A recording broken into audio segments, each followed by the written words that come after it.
आशा करता हूं आप सब बहुत अच्छे होंगे। मेरा नाम है सिद्धांत अग्निहोत्री, स्टडी क्लोज पे आपका बहुत बहुत स्वागत है। दोस्तों, नेटो और क्यों ये इतना इंपॉर्टेंट है, नेटो की बात बहुत ज्यादा चल रही है, तो हम आज इस लेक्चर में जानेंगे। देखिए, नॉर्थ अटलांटिक ट्रीटी ऑर्गेनाइजेशन, जब कोल्ड वॉर खत्म हुआ 1945 से लेकर 1991 तक, 49 मानिए से, 49 से एक्चुअली में शुरू हुआ, जब अमेरिका और सोवियत दोनों ने ही, अमेरिका तो 1945, सोवियत 2 साल बाद, मतलब 3 साल बाद, तो दोनों ही न्यूक्लियर पावर हो गए और एक रेस शुरू हो गई हर जगह। Space race, arms race, nuclear race, technology race, देशों को मिलाने की रेस, कौन किसके साथ जाएगा, ये सब शुरू हो गया। ओके, तो अब दोस्तों दो ग्रुप्स का उदय होता है, एक है नेटो और एक है वार्सो पैक्ट। बहुत ध्यान से समझिएगा, वार्सो पैक्ट सोवियत डोमिनेटेड था, जिसमें सोवियत जितने भी देश थे जो सोवियत डोमिनेटेड थे, स्पेशली सोवियत के सोशलिस्ट रिपब्लिक, वो सब इसमें थे, और नेटो अमेरिका डोमिनेटेड था, है ना। अब 1991 में जब सोवियत टूटा तो ये वार्सो पैक्ट भी खत्म हो गया, सोवियत टूट गया, सारे देश इंडिपेंडेंट, रशिया बन गया। अमेरिका का नेटो जो है ये बहुत ज्यादा ताकतवर था। मैं ऐसा क्यों बोल रहा हूं, क्योंकि आज भी क्यों नेटो को अमेरिका डोमिनेटेड कहते हैं, 75% नेटो की फंडिंग जो है वो अमेरिका ही करता है। IMF, वर्ल्ड बैंक, जितने भी बड़े बड़े देश हैं अमेरिका ही फंड करता है, इसीलिए ये अमेरिका डोमिनेटेड है। ठीक है, तो ये चीज है। अब अभी आप देख लीजिए कि नेटो अपना प्रेजेंस ईस्टर्न यूरोप में क्यों बढ़ा रहा है। हम इस पे बाद में आएंगे, इस पे हम बाद में आएंगे। इस मैप को, अभी नेटो को समझने के बाद इस मैप को समझिएगा। तो NATO North Atlantic Treaty Organisation है जो कि 1949 में बनाई गई थी। बेसिकली जो देश अमेरिका के साथ हैं, जो कैपिटलिज्म, जो डेमोक्रेसी को सपोर्ट करेंगे, वो इस नेटो में आएंगे। कलेक्टिव सिक्योरिटी, सोवियत बहुत तेजी से एक्सपैंड कर रहा था। 1949 में जब चाइना एक कम्युनिस्ट नेशन बना तो अमेरिका के हाथ पांव फूल गए। फिर उसके बाद तुरंत कोरियन वॉर हो गई 1950 से लेकर 1953 तक। नॉर्थ कोरिया और साउथ कोरिया बन गए। ये कोरियन पेनिनसुला में भी अमेरिका डिवाइड हो गया ना, कोरियन पेनिनसुला, साउथ कोरिया को अमेरिका सपोर्ट कर रहा था, जो कि आज भी करता है, कैपिटलिस्ट नेशन है वो। नॉर्थ कोरिया बहुत जबरदस्त डिक्टेटरशिप है। तो अमेरिका के हाथ पांव फूल गए कि सोवियत एक्सपेंशन को रोकना है हर तरीके से। तो इसीलिए एक ऐसा ग्रुप बनाओ जिसमें देश, वो देश जो डेमोक्रेसी, जो कैपिटलिज्म की तरफ ज्यादा है, वो आए। देखिए, याद रखिएगा कि कैपिटलिज्म इज अ इविल, लेकिन मेरा पर्सनल मानना यह है कि अगर मुझे चूज करना पड़े एक डिक्टेटरशिप में या डेमोक्रेसी में, कम्युनिज्म बहुत ही शानदार चीज है, सोशलिज्म सबसे बेस्ट है। सोशलिज्म का एक पार्ट है कम्युनिज्म, ठीक है, लेकिन प्रॉब्लम यह है कि इसका इंटरप्रिटेशन गलत हो जाता है। और फिर जहां पे भी आप जितने भी कम्युनिस्ट देश देखेंगे, कहीं ना कहीं इसमें वन मैन रूल ही आ जाता है। वो अल्टीमेटली लास्ट में एक ही इंसान रूल करता है। अब इसके फायदे होते हैं और नुकसान भी होते हैं। नुकसान ये होते हैं कि लोगों की कोई बात नहीं सुनी जाती, जैसे रशिया में आप देख लीजिए, चाइना में आप देख लीजिए। फायदे ये होते हैं कि अड़ंगा नहीं होता, जैसे China is highly developed, China बहुत डेवलप्ड है, चाइना में आप जब जाएंगे बहुत डेवलप्ड। रशिया के साथ भी सेम चीज है, बहुत डेवलप्ड नहीं, लेकिन रशिया में भी, क्योंकि सरकार यहां पे अपनी पॉलिसी जो है वो आराम से लॉन्च कर सकती है। लेकिन डेफिनेटली कैपिटलिज्म की वजह से ही आज IT इंडस्ट्रीज हैं, कैपिटलिज्म की वजह से ही आज, मैं सपोर्ट नहीं कर रहा हूं capitalism, value based capitalism is very good, value based capitalism, क्योंकि कैपिटलिज्म कहीं ना कहीं डेमोक्रेसी देता है, ठीक है, और democracy is probably the best. Value based मतलब कैपिटलिज्म आप उस तरीके से यूज करो, उसमें एथिकल तरीके से चलो, वो बेस्ट है। लेकिन कैपिटलिज्म को इनइक्वालिटी भी देता है। 10 लोगों के पास 90 लोगों से ज्यादा संपत्ति होगी, ये है, लेकिन फिर भी फ्रीडम आपको कैपिटलिस्ट कंट्रीज में मिलेगी, डेमोक्रेटिक कंट्रीज में मिलेगी, वहां पे ज्यादा फ्रीडम है। ओके, इसी का कारण यह है कि ज्यादातर लोग, ज्यादातर देश जो हैं, क्योंकि हर किसी को पैसा चाहिए, हर किसी को स्टैंडर्ड ऑफ लिविंग चाहिए, वो अमेरिका की तरफ भागते हैं। ओके, तो ये जो अलायंस है, शुरुआत में इसमें सिर्फ और सिर्फ 12 देश थे जब इसको फाउंड किया गया था, लेकिन तब से लेकर अभी तक, 1949 से लेकर अभी तक, और स्पेशली 1997 के बाद से नेटो बहुत ही जबरदस्त तरीके से एक्सपैंड किया है। अभी आप समझिए कि नॉर्थ अमेरिका तो है ही है, साथ ही साथ 28 यूरोपियन कंट्रीज भी हैं। आप समझ रहे हो? और सबसे बड़ी बात है, जो सोवियत नेशन पहले सोवियत का पार्ट थे, आज वो नेटो का पार्ट है। अब इससे पहले दोस्तों हम आगे बढ़े, कल महाशिवरात्रि है और हमारी शिवरात्रि सेल शुरू हो गई है। शिव 25 आपको कूपन कोड यूज करना है, आपको एक्स्ट्रा 25% ऑफ मिलेगा। इन नंबर्स पे आपको कॉल करना है। लाइव क्लासेस दोस्तों हमारी शुरू हो रही हैं, हिंदी में पीडीएफ दोस्तों टेस्ट सीरीज अपडेट हो चुकी हैं। तो कंबाइंड एनसीईआरटी भी आपको बहुत कम में मिल रहा है, लेकिन जैसा कि मैंने बताया कि अभी 2 दिन बाद रेट बढ़ेंगे। यूपीएससी में 2 दिन बाद से लाइव क्लासेस शुरू हो जाएंगी। आपके डाउट्स, सवालों को हम इतना ज्यादा प्रैक्टिस करवाएंगे, इस बार यूपीएससी आप ही निकालोगे। स्टेट पीसीएस के लिए भी हेल्पफुल होगा। तो आप प्राइस बढ़ने का इंतजार ना करें, कल तक ये सेल रहेगी, आपको एक्स्ट्रा 25% ऑफ मिलेगा। तुरंत आप हमारे कोर्सेज को अवेल कर लें। तो अभी देयर आर 30 मेंबर्स, ठीक है ना, 30 मेंबर्स है। अगर नेटो की बात करें तो ये आपके सामने मेंबर्स जो हैं वो दिए हुए हैं। ओके, तो इसमें देखिए डेट वाइज है, डेट वाइज। अब आप देखिए ये जो मेंबर्स थे ना, ये तो पहले से ही थे, ठीक है। नॉर्वे हो गया और आपका पुर्तगाल हो गया, ये सब फाउंडिंग में, शुरुआत में 12 देश थे। अमेरिका हो गया, यूनाइटेड किंगडम हो गया, देन उसके बाद टर्की भी इसके बाद 3 साल बाद शामिल हुआ, देन लग्जमबर्ग हो गया, देन इटली हो गया, उसके बाद फिर बेल्जियम हो गया, डेनमार्क हो गया, फ्रांस हो गया। ये सब तो ओरिजिनल मेंबर्स थे, ये शुरुआत से ही थे। लेकिन इसके बाद देखिए चेक रिपब्लिक जो है वो 1997 के बाद बना। अब चेक रिपब्लिक जो है वो सोवियत का पार्ट था, ठीक है ना। उसके बाद एस्टोनिया, लुथेनिया, ये लातविया, ये सब सोवियत का पार्ट थे, ये बाद में बने। वही तो दिक्कत है ना, स्लोवाकिया, स्लोवेनिया, वही तो दिक्कत है कि यहां पे जो देश एक समय सोवियत का पार्ट थे वो अब अमेरिका के साथ चले गए हैं। तो रशिया का दिमाग खराब होगा ही। व्लादिमीर पुतिन वैसे भी सोवियत वाले फीलिंग से वो ज्यादा अटैच्ड हैं। अब यहां पे ये ईस्टर्न यूरोप अगर आप आ जाओ, वेस्टर्न यूरोप तो ठीक है, लेकिन ईस्टर्न यूरोप, सोवियत के आसपास के एरिया अगर आप जाओ तो नेटो वहां तक एक्सपैंड कर गया है। आप समझ रहे हो, यूरोपियन कंट्रीज मेंबर्स वो हर साल जोड़ता जा रहा है। अभी देखिए कुछ देश ऐसे हैं जो पार्ट नहीं है। अब आप इस मैप पे आइए जिसको मैं आपको बता रहा था।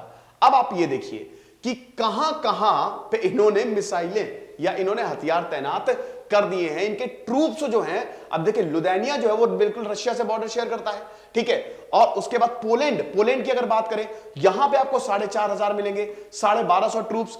नेटो जो है वो अपने ट्रूप्स को डिप्लॉय करके रखता है, वो एक्सपैंड होता जा रहा है। आप समझ गए हो ना, ईस्टर्न कंट्रीज पहले सोवियत का पार्ट थे, लेकिन अब वो अमेरिका का पार्ट होते जा रहे हैं। अब रशिया, व्लादिमीर पुतिन का यही कहना है। देखिए व्लादिमीर पुतिन ने वैसे कुछ नहीं बोला, रशिया ने कुछ नहीं बोला कि चलो ठीक है तुम एक्सपैंड कर रहे हो तो एक्सपैंड करते जाओ। लेकिन जो हमारा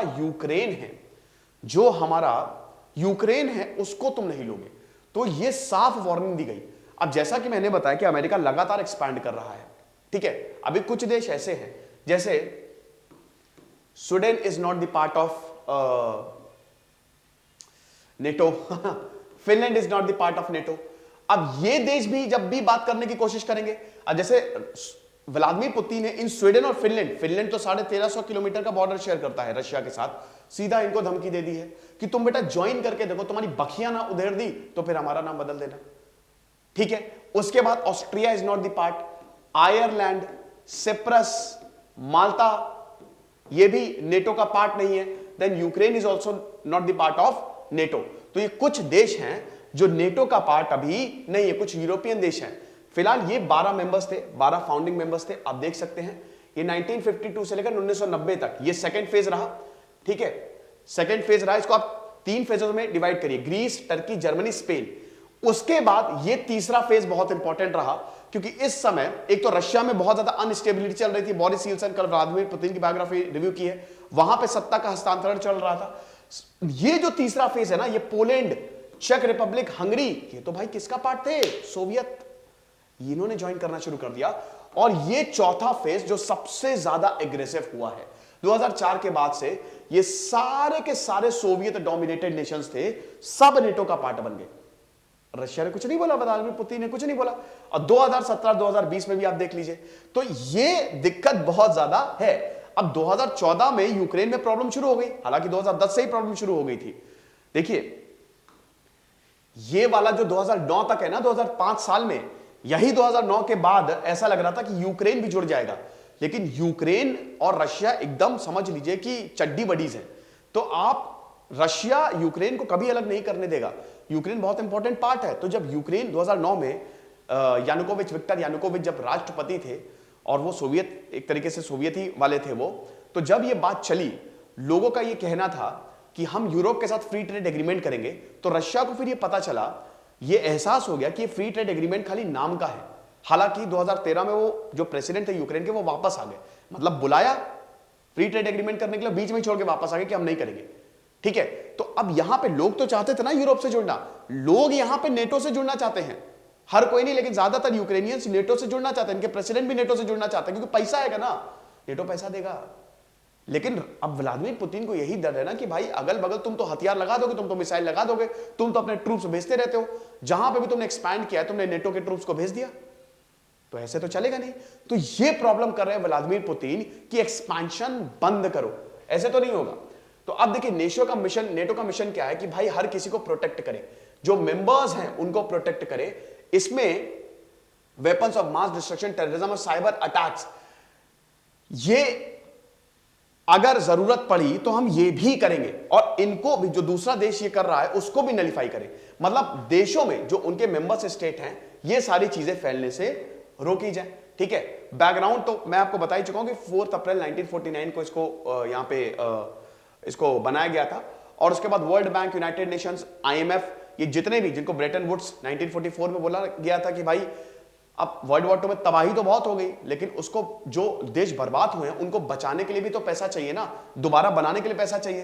तो वर्ल्ड बैंक ने लोन देना शुरू किया, वर्ल्ड बैंक के बहुत सारे पार्ट्स है, IBRD हो गया, फिर बहुत सारी चीजें हैं, उसके बाद फिर IMF आया, ठीक है, इंटरनेशनल मॉनेटरी फंड। तो ये सब 1945 से लेकर 60 तक आप समझिए, बहुत एक के बाद एक ऑर्गेनाइजेशन आई जिन्होंने देशों को जोड़ा। तो ये चीज है, प्राइमरी पर्पस यही है कि मेंबर्स को डिफेंड करें। अब अगर यूक्रेन नेटो का पार्ट होता तो अभी तक वर्ल्ड वॉर 3 हो गया होता, यूक्रेन नेटो का पार्ट नहीं है, अच्छा है नहीं है, वरना तभी दिक्कत नहीं है, वरना तो समझ लिए न्यूक्लियर बॉम्ब कहीं ना कहीं तो गिर ही गया होता।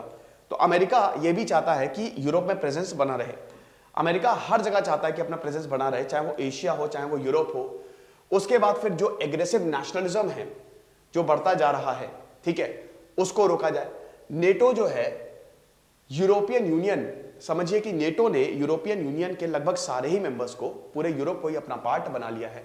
और अमेरिका, देखिए अगर आप यूरोप की मिलिट्री देखें तो वो इतनी तगड़ी नहीं है, वेस्टर्न यूरोप की मिलिट्री बहुत कमजोर है, वो रशिया से शायद ही लड़ पाएंगे, ऐसा नहीं है, मैच तो करेंगे, ठीक है, लेकिन तगड़ी टक्कर होने वाली है।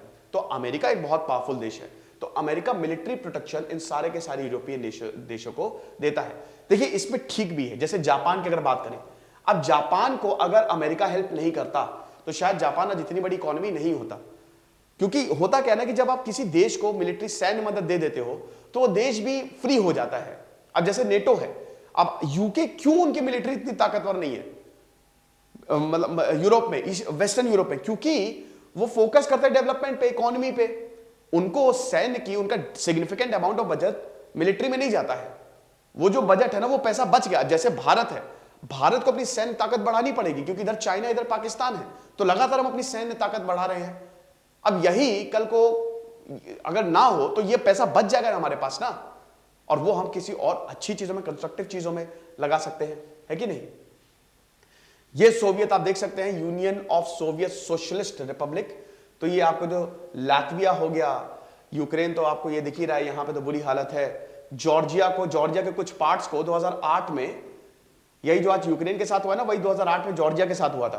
तो जॉर्जिया के कुछ पार्ट्स को रशिया ने एनेक्स कर लिया था, जॉर्जियो रूसो वॉर, इतना बड़ा ये मुद्दा नहीं बना था। देन ये आपका कजाकिस्तान, ये उज्बेकिस्तान, ये सब तो खैर नेटो का पार्ट नहीं है, लेकिन ये सारी जो देश है, ये एस्टोनिया हो गया, लुथेनिया हो गया, ये तो यूक्रेन का पार्ट है ना, ये तो सॉरी नेटो का पार्ट है, ठीक है। तो ये सोशलिस्ट रिपब्लिक। फिर आप देख सकते हैं, ये मैंने आपको ऑलरेडी बता दिया है कि ये यूएसएसआर, जिसको आयरन कर्टन बोला जाता था, कि इधर साइड जो है वो अमेरिका डोमिनेटेड, इधर साइड सोवियत डोमिनेटेड। 1949 से 45 से लेकर 1989 तक ये एरा चला है। जैसे ही बर्लिन वॉल गिरी, देख लीजिएगा इसको पॉज करके आराम से, वैसे ही सब खत्म हुआ। तो आप देखिए नेटो काम कैसे करता है। सबसे पहले तो ये प्रोटेक्शन और फ्रीडम देता है अपने मेंबर्स को, और यहां पे weapons of mass destruction, terrorism और साइबर टारगेट्स है, इन सारी चीजों को रोकना है, इससे ज्यादा नहीं। फिर उसके बाद सिविल वॉर्स ना, अगर देश में सिविल वॉर हुआ तो हम प्रोटेक्ट नहीं करेंगे, ठीक है। तो NATO protection does not extend to civil wars. इन्हीं चीजों को, यही इनका मेन ऑब्जेक्टिव है कि भाई मास डिस्ट्रक्शन, जो न्यूक्लियर वेपन्स है, टेररिज्म और साइबर अटैक्स को रोकेंगे। एक नेटो नेशन पे अगर अटैक होता है तो सारे के सारे नेटो नेशन रिटेलिएट करते हैं। इसमें आर्टिकल 4 है, आर्टिकल 4 और आर्टिकल 5। आर्टिकल 5 बहुत इंपॉर्टेंट है। आर्टिकल 5 ये कहता है कि अगर एक भी नेटो देश पर अटैक हुआ तो सारे के सारे उसको बचाने के लिए जाएंगे। और उसके आर्टिकल 4 ये कहता है कि आर्टिकल 4 आर्टिकल 5 की तरफ एक इशारा है। मतलब आर्टिकल 4 डिस्कशंस होने लगेंगी, जैसे किसी नेटो देशों पे खतरा मंडरा रहा है तो डिस्कशन आर्टिकल 4 के तहत नेटो की मीटिंग बुलाई जाएगी, डिस्कशन होगी, और उसके बाद स्टेप 2 इज आर्टिकल 5। तो नेटो जो है वो अमेरिका ही फंड करता है। 75% जो बजट है वो पूरा अमेरिका से आता है, ठीक है। तो आर्टिकल 4 जो कि मैंने आपको बताई दिया कि consultation of the organisation governing the territorial integrity, political independence और security of any of the parties threatened, और फिर तुरंत आपका आर्टिकल 5 आ जाएगा, ठीक है। तो आर्टिकल 5 की अगर बात करें तो ये आपका आर्टिकल 5 है, जो कि बहुत ही इंपॉर्टेंट है कि अगर किसी देश पे भी अटैक किया, नेटो मेंबर पे अटैक किया, तो हम फिर अटैक को नलीफाई करेंगे, ओके। सिविल वॉर और इंटरनल कूप में ये नहीं जाएगा कि तख्ता पलट हो गया, सिविल वॉर हो गया, उसमें भाई हमारा कोई लेना देना नहीं है। और पूरा का पूरा जो है NATO, it is funded by its member, okay. तो ये चीज है। अब बात यह है कि नेटो इतना जरूरी क्यों है। नेटो, देखिए 2-3 पॉइंट्स हैं। पहली बात तो यह है कि NATO is a group of capitalist nation, is a group of democracies.